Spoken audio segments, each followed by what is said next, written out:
आ गया। कहाँ से आ गया? मैं बताऊं, कैसे आ गया? जो पतंगा शब्द है ये अस्ताचल की ओर जाने वाला है। पतन सन गच्छति आशा पतंगा, जो गिरता हुआ चले, जो अस्ताचल की ओर जाए, जो डूब रहा हो। अगर सूर्य डूबता है तो रात्रि का आगमन होता है, इसीलिए डूबने वाले को अंधेरा हमें दिखाई दे रहा। नहीं, वो दिखाई दे रहा है लेकिन अंधेरा है नहीं, ये कहो। और वो डूबा नहीं है, वो दिख रहा है। ये उतरा, देखिए प्रकाश दिख रहा है, अब वो दिख रहा है। इधर से प्रकाश है, उदित उदय गिरि मंच पर रघुबर बाल पतंगे। इधर का प्रकाश कुछ उधर पहुंच रहा बसंत। ऐसा नहीं है, ये अभी ये बात नहीं हो सकती है कि इधर का उधर पहुंच रहा है। बताया गया प्रकाश की अगर बात है तो राजकुमार यहाँ भी प्रकाश और वहां भी प्रकाश। अब प्रकाश है कैसे? तो कह बंदो नामो रामो रघुबर को देखो कृष्ण भानु निमय कर को। कृष्ण भानु और भीमकर। कृष्ण नाम अग्नि का, अग्नि नाम आवेश का, आवेश का अवतार परशुराम का।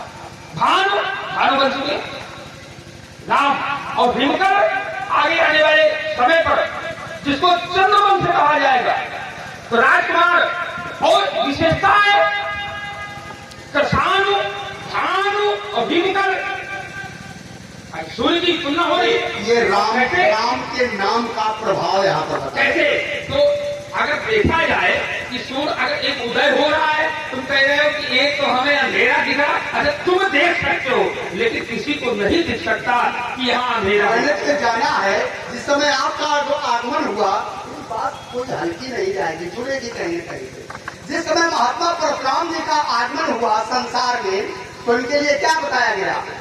त्रेतादिन भगवान जन्म 300 बैसाख मासे सुबह निशायाम प्रथमे यामे, निशायाम प्रथमे यामे रामाख्य समय। आगे वो शब्द में छुपा रहा हूं जानबूझ के। फिर आगे क्या है?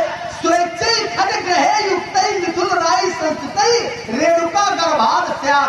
तो आगमन कब हुआ? जब निशायाम प्रथमे यामे। ध्यान देना, जब सूर्य होगा तो क्या निशा होगी? प्रकाश होगा तो क्या रात्रि होगी? और यहाँ प्रमाण क्या है? निशायाम प्रथमे यामे। तो कहीं ना कहीं तो यहाँ पर कुछ तो प्रभाव में न्यूनता है, इसे आपको स्वीकार करना पड़े। अधनु तोड़ने वाले का प्रभाव क्या बताया जा रहा? उदित उदय गिरि मंच पर रघुबर बाल पतंग। जब सूर्य निकलता है तो कुमुद संकुचित होते हैं और कमल खिलते हैं। और देखिए वो निकला, प्रकाश हुआ तो कमल खिले। कौन से कमल खिले? विकसे संत सरोज सब। विकसे माने खिले, संत रूपी कमल सब खिल गए। विकसे संत सरोज सब हर्षे लोचन भंग। तो ये प्रभाव है उसका, तो उसके प्रभाव को स्वीकार कर ले। आयो बिल्कुल कमल पतंगा, कमल वहां तो कमल यहाँ भी। ऐसा नहीं है। तो राजकुमार हमारा जो कहने का दर्शन था वो था वहीं से कि जहां पर तुम अलग कर रहे हो तो वो अलग नहीं हो सकता। क्यों? ये अपनी बात से कहता है कि आप अस्ताचल वाले हो, यद्यपि आप तो जानने वाले हो। यहाँ तो कहा गया है कि पृथ्व्याम न बसे निशाम। जब हम पृथ्वी पर निशा के समय आ ही नहीं सकते हैं तो हमारे सामने निशा कहाँ से आ गई? नहीं, पृथ्वी पर नहीं ठहर सकते। तो ये तो कश्यप को आपने वचन दिया है कि मैं रात में यहाँ नहीं, हमारे सामने निशा कहाँ से आ गया? लेकिन यहाँ जो निशायाम प्रथमेयाम में, ये तो आपके लिए, हमारे लिए नहीं। ये कथन में किसी ने अपने भाव काठत लाभ जून धन तोरे देखा। क्या क्षति हुई? क्या लाभ हुआ इस सरे धनुष के तोड़ देने से? इसे तो देखा राम। ये कहने धनुष तोड़ने वाले को किसी ने बताया नहीं, अब हम बता रहे हैं। सेवादेव जी, आप हैं अनिल कुमार वर्मा, रेलवे स्टेशन माने हो। आपके द्वारा 50 मुद्राएं श्री भागवत परशुराम जी को एवं लखनलाल जी को प्रदान की गए। साथ ही साथ आप हैं प्रदीप कश्यप, जो कि हमारे प्रधान जी के सुपुत्र हैं, भारतीय जनता युवा मोर्चा जिला उपाध्यक्ष भी हैं। आपके द्वारा भी 50 मुद्राएं भागवत परशुराम जी को एवं लखनलाल जी को प्रदान की गई। साधु एक बात बता दूं, ये संवाद से थोड़ा हट के समझा रहा हूँ, क्योंकि हमें तो परशुराम जी के विरोध में बोलना ही है, ये मेरा चरित्र है। इनको धनुष तोड़ने वाले के विरोध में बोलना है, ये इनका चरित्र है। ये जो संवाद अभी चल रहा था कि महात्मा परशुराम जी भी सूर्य हैं और धनुष तोड़ने वाला भी सूर्य है, तो एक के प्रकाश में न्यूनता है अर्थात अंधकार की ओर है, एक के प्रकाश में तीव्रता है क्योंकि प्रकाश उनका बढ़ रहा है। ये क्यों कहा गया? क्योंकि जब दो सूर्य होंगे तो एक सूर्य का पराभव होगा ही।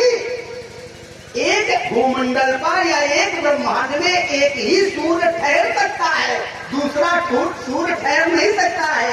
इसलिए जब एक सूर्य का उदय इधर हो रहा है तो दूसरे सूर्य का पराभव होना निश्चित है। ये इसका रहस्य, और कोई बात नहीं है। यहाँ पर आप लोग केवल समझते हैं और ये हमें कहना है, इनको क्या कहना है, इनका चरित्र। हमारी दृष्टि में ये है कि जब एक से एक मिल जाएगा तभी वो अपनी पूर्ण शक्ति में प्रकाशक। तो आप मिलना कहाँ चाहते हो? अरे तो हम मान लेंगे, आप तो देखना चाहते हो, हम ऐसे थोड़ी मान लेंगे। आप तो देखना चाहते हो, आप तो कह रहे हो मेघ दिखाओ। ये अपने अब समस्या ये है कि सूर्य को कोई देख भी नहीं सकता। सूर्य से आप मिला सकते हो क्या? एक बार इन्होंने मिलाने का प्रयास किया तो क्या हुआ? खतिलोचन। मिलाने का प्रयास तो किया तो खतिलोचन। क्यों? क्योंकि रूप अपार, उसका अपार रूप है, बहुत तेज है, उसकी किरणों रश्मियों में बड़ी तीव्रता है, आप ऐसा समझेगा। इसलिए अगर आप मिलना चाहते हो, हम तो चाहते हैं कि मिला दें, हाथ पकड़ के कहो मिला, लेकिन अभी आप मिलना नहीं चाहते, इसीलिए तो मैं बता रहा हूं। देखा किसने? धनुष तोड़ने वाले ने, अर्थात राम ने। क्या? नयन के भोरे, नए के धोखे से देखा, परिणाम सामने है। छुअत टूट रघुपति न दो शब्द हैं, छूने से और छूते ही। छूने से नहीं टूटा है, लेकिन छूते ही टूटा है, इसमें रघुपति का कोई दोष नहीं।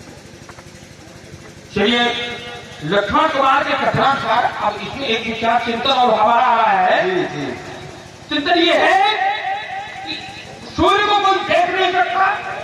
एक बहुत बड़े महर्षि रहे, उन्होंने सूर्य से ही देख करके दृष्टिगोचर करके ही तपस्या प्राप्त किया। और अगर सूर्य तो लक्ष्मण कुमार की कथनानुसार ये है कि रहे ठाकी लोचन, जब आप देखने लगे तो नेत्र चकित हो गए। अब देखा क्या?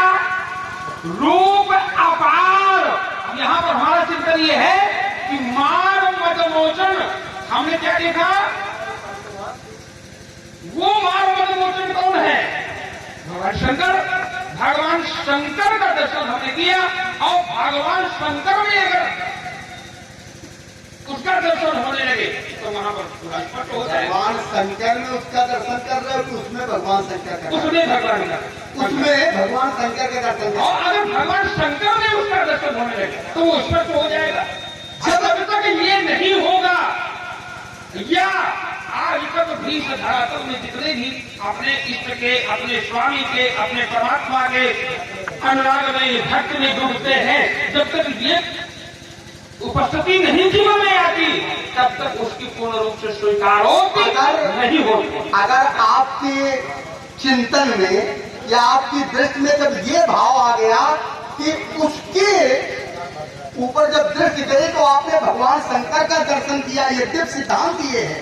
हरि और हर में कोई भेद नहीं है। हरि हरयो भेदो नाथ,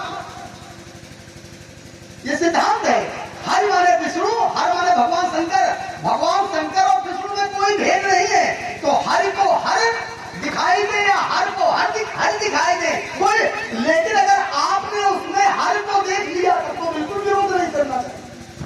इसी बात का विरोध है। अगर वही दिख जाए नहीं तो विरोध नहीं। लेकिन जब आप हरि में या राम में आप हर को देख रहे हैं तब तो नमो नारायण हो जाना चाहिए। देखिए, चिंतन करें, जैसे आपने अगर अपने आराध्य का दर्शन कर ले तो विरोध कहाँ है? तो संसार हमने समाप्त हो गया। जिस पर हमने देखा उसके प्रति हमारा कोई विरोध ही नहीं है। विरोध हमारा धर्म तोड़ने वाले के प्रति है। बात यहाँ है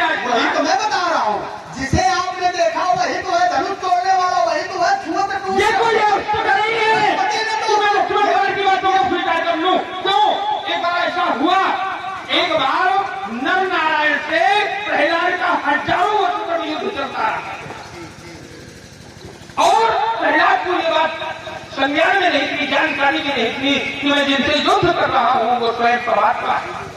युद्ध चलता रहा और जब बहुत समय तक युद्ध चला तो प्रजापति ब्रह्मा आए और उन्होंने बताया कि प्रयाग तुम जिनसे युद्ध करते हो वो नर नहीं, वो नारायण है, वो साक्षात परमात्मा है।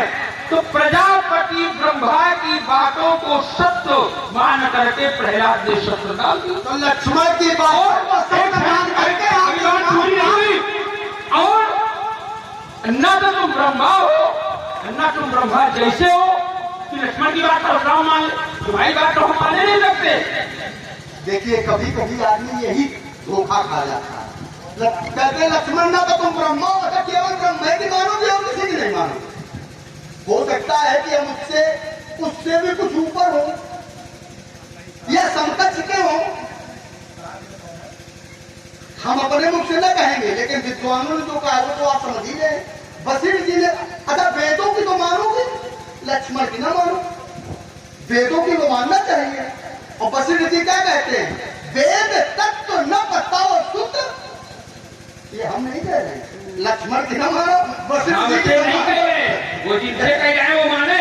आप सुनो भाई, वेदों को तो आपने पढ़ा है, आपके मुख में चारों वेद है, कृता चतुरो वेदा पुरुषा धर्म धनु, ये आपके लिए है। तो आप तो ब्रह्मा जी ने वहां बताया, लक्ष्मण आप बता रहे मान लो। अब आप कहते हो नहीं मानेंगे, अब आप अपने पिताजी को न मानो, माता जी को न मानो, तो क्या? अच्छा एक मैं व्यंग्य की एक बात, एक घटना सुना दूं, थोड़ा रस परिवर्तित। दो बालक थे, जैसे लक्ष्मण परशुराम जी में वाक युद्ध हो रहा, ऐसे ही दो बालकों में वाक युद्ध हो गया और एक शर्त लगा दी गई। शर्त क्या लगी?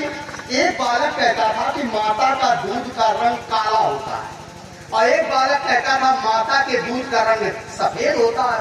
अब दोनों बालक आपस में लड़ गए, बालक तो बालक लड़ गए। उन्होंने कहा शर्त लगा लो, शर्त लगा लो, शर्त लगा ली। उन्होंने कहा चलो माता जी के पास, माता जी से पूछ लेते हैं। तो माता जी के पास गए और कहने माता जी आज हम दोनों मित्रों में एक शर्त लग गई है। अरे बेटा काहे की शर्त लगी? कहे शर्त ये लगी है कि ये कह रहे हैं कि माता का दूध सफेद होता है और मैं कहता हूँ कि माता के दूध का रंग काला होता है, ये मैंने शर्त लगा दी। उन्होंने कहा बेटा तुम शर्त हार जाओगी, माता के दूध का रंग सफेद ही होता है। तो जानते हैं उस बालक ने क्या कहा? हम कैसे हार जाएंगे, हम मानेंगे नहीं तो हार कैसे जाएंगे? हमारी बात इनकी, हम मानेंगे नहीं तो हार कैसे